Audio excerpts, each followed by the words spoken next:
পুপুকে এখানে ঘুম পাড়িয়ে আমি রঙ্গোলি করতে যাচ্ছিলাম। আমি প্রত্যেক বছরই রঙ্গোলি করি। আগে মায়ের কাছে করতাম, মানে মায়ের বাড়িতে করতাম, আর এখন শ্বশুর বাড়িতে করি। শ্বশুর বাড়িতে গত 2 বছর ধরেই করছি। তাই আমার বর এটা ব্লিঙ্কিট থেকে অর্ডার করে দিয়েছিল এবছরের রঙ্গোলির কালার। আর রঙ্গোলির জন্য যা যা লাগবে আমি এখানে এগুলো নিয়ে নিয়েছিলাম। চামচটা যে দেখতে পাচ্ছ এটা আমার। তো এটার মধ্যে ছিল 5টা কালার। তোমরা মানে যারা যারা নিতে চাও ব্লিঙ্কিট থেকে নিতে পারো, ফ্লিপকার্টেও পাওয়া যায়। তো এখানে ছিল হোয়াইট, গ্রিন, পিঙ্ক, অরেঞ্জ আর ব্লু কালার, ঠিক আছে।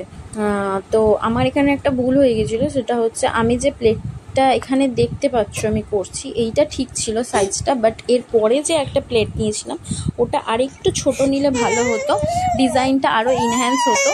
বাট তখন হয়ে গেছে, তখন আর কিছু করার ছিল না, তাই ওইটা দিয়েই আর কি কাজ চালিয়ে নিয়েছি। তো তোমরা জানিও তোমরা কে কে রঙ্গোলি করছো আজকে বা করো। আমার এবছর একটু প্রবলেম হচ্ছিল কারণ পুপু মাঝখানে উঠে যাচ্ছিলো। পুরো রঙ্গোলির ভিডিও তোমরা